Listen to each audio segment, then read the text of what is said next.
একটা প্রেমিক সে নিঃস্ব হয়ে আজ একেবারে নিকৃষ্ট পর্যায়ে চলে গেছে। যে রেজিনার টানে একলা উদাসীন মনে লিটন গেমে যাবে ক্ষণে ক্ষণে। রাখতে পারো যে মা এভাবে পাগল করলো, এটা কিসের সাথে সম্পৃক্ত? এটা জিল্লিবদ্ধ অঙ্গাণুর সাথে সম্পৃক্ত। সালামু আলাইকুম প্রিয় শিক্ষার্থী বন্ধুরা, আমরা কোষ ও কোষের গঠন এই অধ্যায়টাকে মোট 10টি ক্লাসে শেষ করার চেষ্টা করব। এই 10টি ক্লাসে 10টি টপিকে আমরা কোষ ও কোষের গঠন অধ্যায়টাকে ভাগ করেছি, যেখানে প্রথম টপিকে আজকে আমরা আলোচনা করব ভূমিকা, অর্থাৎ 1 থেকে 9 পৃষ্ঠা পর্যন্ত বইয়ের 1 থেকে 9 পৃষ্ঠা পর্যন্ত যেই কথাগুলো আছে সেগুলো নিয়ে আজকের লেকচারটা। তো প্রথম 1 থেকে 9 পৃষ্ঠা এই টপিকে আমরা এই টপিকটাকে আমরা 6টা ভাগে ভাগ করেছি। প্রথমত আমরা দাগানো বইটা পড়ব, তারপর ক্লাস করব, তারপর ক্লাস নোটসগুলো করব, কোয়েশ্চেন অ্যানালাইসিস করব, অর্থাৎ বিগত বছরে কি কি প্রশ্ন এসেছে মেডিকেলে, ডেন্টালে, ভার্সিটিতে, এইচএসসিতে। তার পরবর্তীতে আমরা organised info plus MCQ practice, অর্থাৎ এই 1 থেকে 9 পৃষ্ঠার মধ্যে যেই ইনফো বা ইনফরমেশনগুলো খুবই প্রয়োজনীয়, সেই প্রয়োজনীয় ইনফরমেশনগুলোকে আমরা একটা গোছানো আকারে পড়ব এবং এমসিকিউ প্র্যাকটিস করব। অর্থাৎ এই 1 থেকে 9 পৃষ্ঠার মধ্যে যতগুলো এমসিকিউ হওয়া সম্ভব, যেমন 30টা হতে পারে, 40টা হতে পারে, 20টা হতে পারে, যেন আমাদের চর্চাটা সুন্দর থাকে। তারপর আমরা এক্সাম দিব, অর্থাৎ এই টপিকের উপর একটা এক্সাম দিব। আর এই সম্পূর্ণ প্রসেসটা আমি ক্লাস করতেছি কিনা, ক্লাস নোটসগুলো করতেছি কিনা, সেগুলো দেখার জন্য আমরা ট্র্যাকিং বা ট্র্যাকার নামে একটা জিনিস ইউজ করব। আর এই সবগুলো জিনিস তোমরা আমাদের ওয়েব অ্যাপে পেয়ে যাবা।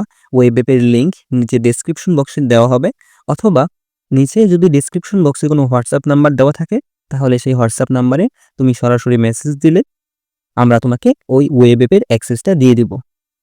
আচ্ছা, এবার আমরা আমাদের টপিকে ফিরে আসি। তো আজকে কোষ ও কোষের গঠন অধ্যায়টার মধ্যে প্রথমেই তোমাকে কিছু গুরুত্বপূর্ণ টার্ম বা গুরুত্বপূর্ণ কিছু লাইন মনে রাখতে হবে। এই টার্মগুলা বা এই লাইনগুলা ইম্পর্ট্যান্ট। তুমি চাইলে এগুলো খাতায় নোট করে রাখতে পারো, এটা সবচেয়ে বুদ্ধিমানের কাজ হবে। কারণ যেহেতু এই টার্মগুলো বিভিন্ন এক্সামে আসতে দেখা যায়, আমি তোমাকে এখানে গুছিয়ে দিচ্ছি, তুমি এই লেখাগুলো তোমার খাতায় তুলে নাও, এটা সবচেয়ে বেশি ভালো হবে। তারপর এই 1 থেকে 9 পৃষ্ঠার মধ্যে বাকি আরও কিছু ইম্পর্টেন্ট টপিক আছে।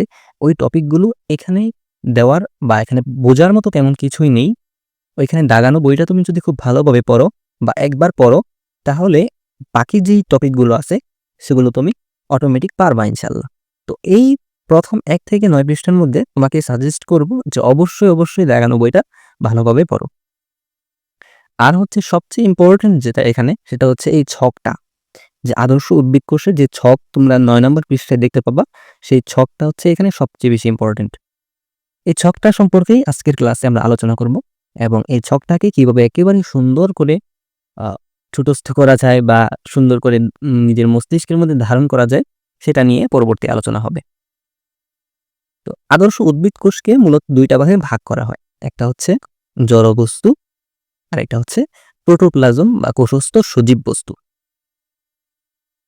তো জড়বস্তুকে আবার 2টা ভাগে ভাগ করা হয়, একটা হচ্ছে কোষ প্রাচীর আর একটা হচ্ছে কোষস্থ নির্জীব বস্তু। প্রোটোপ্লাজমকে 3টা ভাগে ভাগ করা হয়, একটা হচ্ছে কোষ ঝিল্লি, একটা হচ্ছে সাইটোপ্লাজম আর একটা হচ্ছে নিউক্লিয়াস। তো জড়বস্তু হচ্ছে কোষ প্রাচীর আর কোষস্থ নির্জীব বস্তু। কোষ প্রাচীর কোনটা সেটা তুমি এখানে দেখতে পারতেছো, যে উপরের যে তোমার সবার মাঝখানে যে লেয়ারটা আছে, আমরা সেটাকে মাঝখানে বা পরবর্তী প্রথম যে 2টা লেয়ার আছে সেটাকে আমরা কোষ প্রাচীর বলতেছি। আর ভিতরে যে লেয়ারটা আছে সেটা হচ্ছে কোষ ঝিল্লি। অর্থাৎ এখানে তোমরা 3টা লাইন দেখতে পারতেছো, যার প্রথম 2টা হচ্ছে কোষ প্রাচীর আর ভিতরেটাকে আমরা বলতেছি হচ্ছে কোষ ঝিল্লি। আচ্ছা, এখন কোষস্থ নির্জীব বস্তু এটাকে 3 ভাগে ভাগ করা হয়েছে। একটা হচ্ছে বর্জ্য পদার্থ, একটা হচ্ছে নিঃসৃত পদার্থ আর একটা হচ্ছে সঞ্চিত পদার্থ। তো এখানে যেই জিনিসটা ইম্পর্টেন্ট সেটা হচ্ছে কোষস্থ নির্জীব বস্তু থেকে তোমার প্রশ্ন করে এরকম যে নিচের কোনটি নিঃসৃত পদার্থ, অথবা নিচের কোনটি বর্জ্য পদার্থ নয়, অথবা নিচের কোনটি সঞ্চিত পদার্থ। তো এরকম প্রশ্ন প্রায় আসতে দেখা যায়। তো এই জিনিসটা তোমার খুব মানে মনে রাখাটাও একটু কঠিন। তুমি হয়তো এখন মুখস্থ করতে পারবা, সবগুলো টার্ম মুখস্থ করতে পারবা, যে বর্জ্য পদার্থ কোনগুলা, নিঃসৃত পদার্থ কোনগুলা, সঞ্চিত পদার্থ কোনগুলা।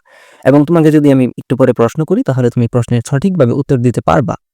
কিন্তু যখন তুমি একটা পড়া 6 মাস পরে রাখবা, 6 মাস পরে যখন তোমার একটা পরীক্ষা হবে, যখন তোমার কোনো রিভিশনের কোনো সুযোগ থাকবে না, বা এরকম সময় থাকবে না, তখন কিন্তু এই টার্মগুলা মনে রাখা খুবই কঠিন হয়ে যাবে।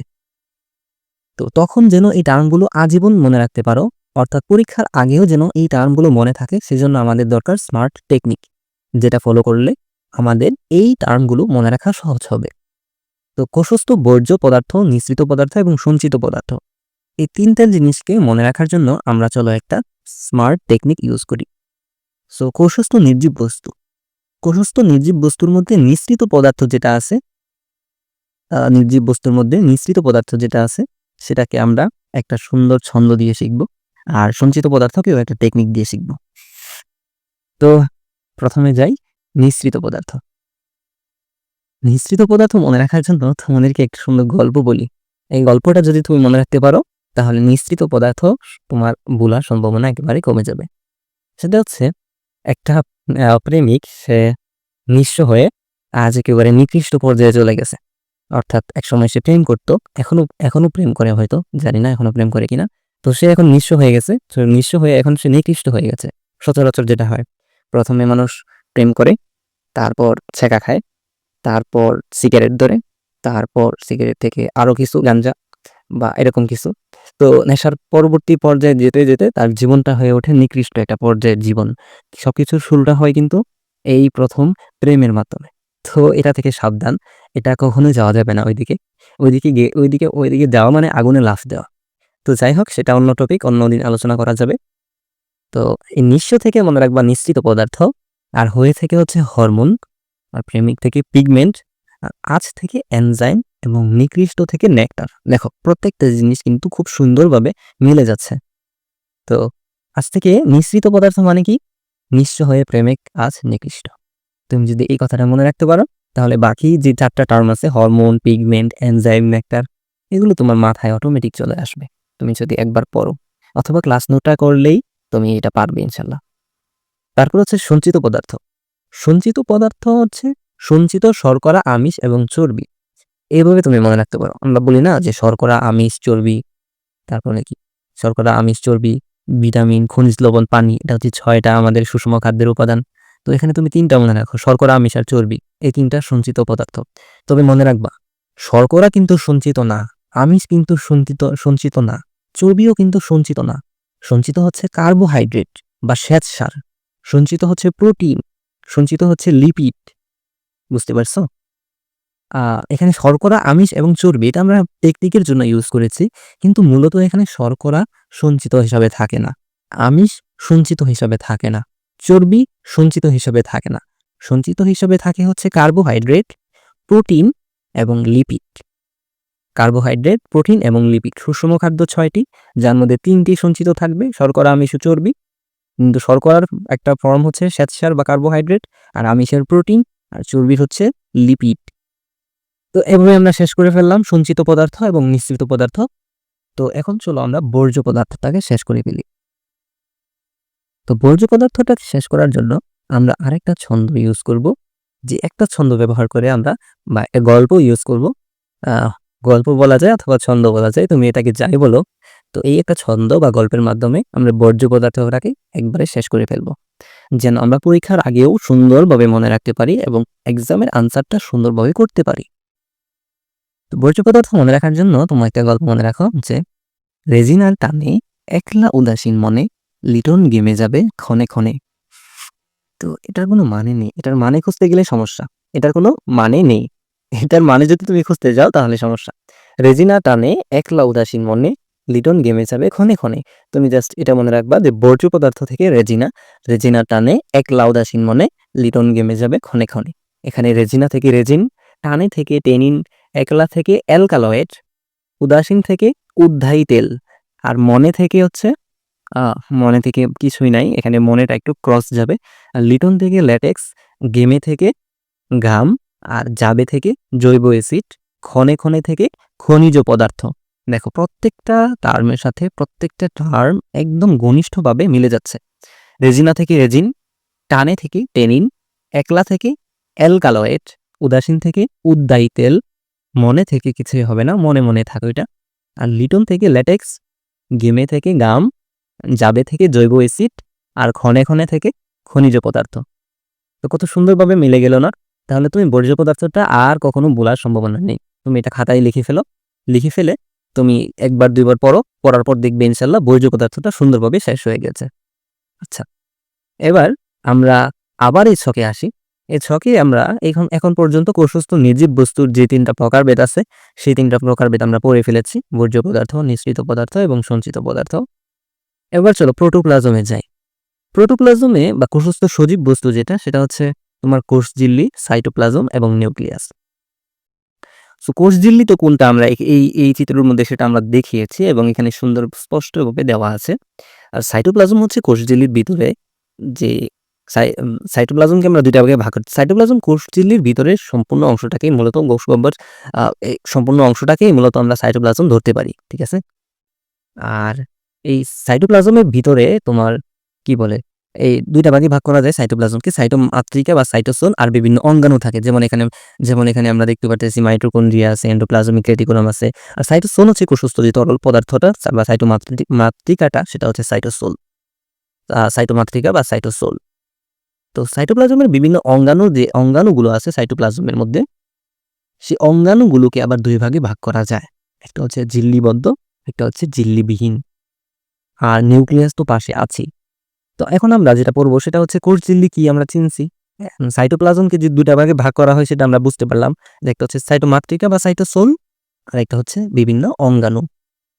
তো এই বিভিন্ন অঙ্গাণু ২ টা ভাগে ভাগ করেছে। একটা হচ্ছে ঝিল্লিবদ্ধ অঙ্গাণু, আরেকটা হচ্ছে ঝিল্লিবিহীন অঙ্গাণু। তো ঝিল্লিবদ্ধ যে অঙ্গাণুগুলো আছে সেগুলো মনে রাখার জন্য একটা টার্ম বা একটা টেকনিক ইউজ করব। কারণ কোনটা ঝিল্লিবদ্ধ আর কোনটা ঝিল্লিবদ্ধ না, এটা বুঝতে গিয়ে আমাদের অনেক সমস্যা হয়ে যায়। কারণ এখানে অনেকগুলো অঙ্গাণুর নাম দেওয়া আছে। তো কোনটা স্পেসিফিকভাবে মনে রাখবো, এটা যদি তুমি স্মার্ট কোনো টেকনিক ইউজ করা ছাড়া তথাকথিত পদ্ধতিতে মুখস্থ করতে যাও, মুখস্থ অবশ্যই করতে পারবে। তবে সেক্ষেত্রে তোমার অনেক বেশি সময় এবং অনেক বেশি সময় দিতে হবে এবং সম্ভাবনা অনেক বেশি কমে যাবে যে এটা শেষ পর্যন্ত মনে থাকবে কিনা। কিন্তু যদি তুমি এই বিভিন্ন অঙ্গাণুকে তুমি যদি একটা ছন্দ ব্যবহার করো, যেমন মা এভাবে পাগল করলো, তাহলে তোমার সব সময়ের জন্য একদম পুরা জীবনের জন্য তুমি ঝিল্লিবদ্ধ অঙ্গাণু ব্যাপারটা ভুলবা না। যদি তুমি জাস্ট মনে রাখতে পারো যে মা এভাবে পাগল করলো, এটা কিসের সাথে সম্পৃক্ত? এটা ঝিল্লিবদ্ধ অঙ্গাণুর সাথে সম্পৃক্ত।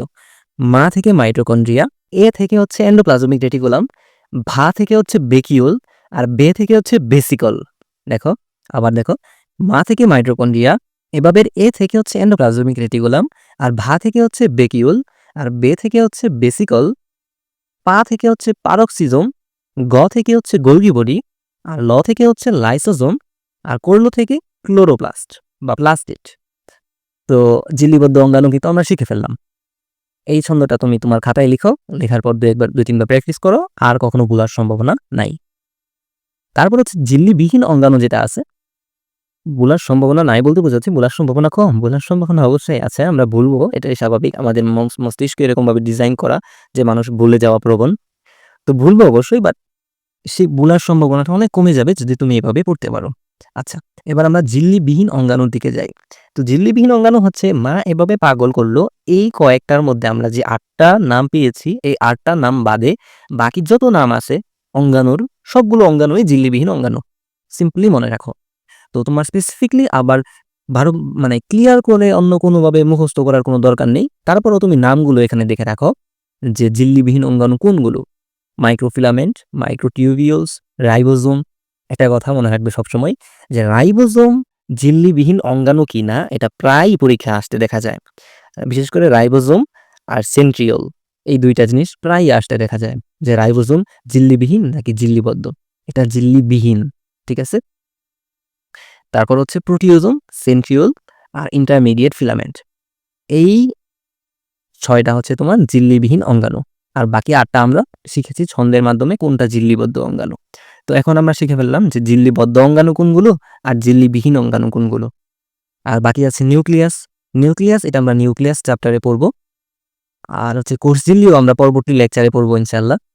আর সাইটোপ্লাজম তো দেখানো হলো যে এখানে কি কি অঙ্গাণু আছে, সাইটোমাত্রিকা বা সাইটোসোল, ঝিল্লিবদ্ধ আছে কিছু, ঝিল্লিবিহীন আছে কিছু। তো এই হচ্ছে সামগ্রিকভাবে আমাদের আজকের ক্লাসটা। প্রথম ক্লাসটা এখানেই শেষ। তো তোমরা এই ক্লাসে প্রথমত কয়েকটা ভাগে আমরা পড়তেছি, এটা মনে রাখো তুমি। দাগানো বই, class notes, question analysis, organised info, plus MCQ practice এবং এক্সাম। তো এই 1 থেকে 9 পৃষ্ঠার দেখানো বইটা তুমি পেয়ে যাবে আমাদের ওয়েব অ্যাপের মধ্যে। ওই ওয়েব অ্যাপের লিঙ্কটা আমার ডিসক্রিপশন বক্সে আছে। অবশ্যই সেটা কালেক্ট করো। এটা কালেক্ট করা ছাড়া তোমার প্রিপারেশনটা অনেক কম, মানে অনেক প্রোগ্রেসটা অনেক ভালোভাবে হবে যদি তুমি ওই ওয়েব অ্যাপের সিস্টেমটাকে ফলো করো। আর এই ক্লাসের এক্সাম দেওয়ার জন্য তুমি ওয়েব অ্যাপে যাও। ওয়েব অ্যাপের লিঙ্ক আমাদের ডেসক্রিপশন বক্সে দেওয়া থাকবে। যদি না থাকে তাহলে ওয়েব আমাদের একটা হোয়াটসঅ্যাপ নাম্বার দেওয়া থাকবে। সেই হোয়াটসঅ্যাপ নাম্বারে তুমি মেসেজ দিলে আমরা তোমাকে ওয়েব অ্যাপের লিঙ্কটা পাঠিয়ে দিব। এখানে আমাদের ক্লাস নোটস আছে, অর্থাৎ এই ক্লাসে যে আজকে যা যা পড়ানো হলো সেই ক্লাসের নোটসগুলো এখানে পাবা। তারপর দাগানো বইটা পাবা, কোয়েশ্চেন অ্যানালাইসিসটা পাবা, অর্গানাইজড ইনফো পাবা, এমসিকিউ প্র্যাকটিস করার জন্য এমসিকিউ প্র্যাকটিস পাবা এবং এক্সামও দিতে পারবা। তো তুমি এটা অবশ্যই ফলো করো। এই তোমার ওয়েব অ্যাপের ভিতরে যাও এবং এই বাকি প্রসেসগুলো অনুসরণ করো। তো আজকের ক্লাসটা এই পর্যন্তই। দেখা হচ্ছে পরবর্তী ক্লাসে ইনশাআল্লাহ। ততক্ষণ পর্যন্ত আসসালামু আলাইকুম। ধন্যবাদ ক্লাসটা করার জন্য। আর কি বলা যায়? এই তো।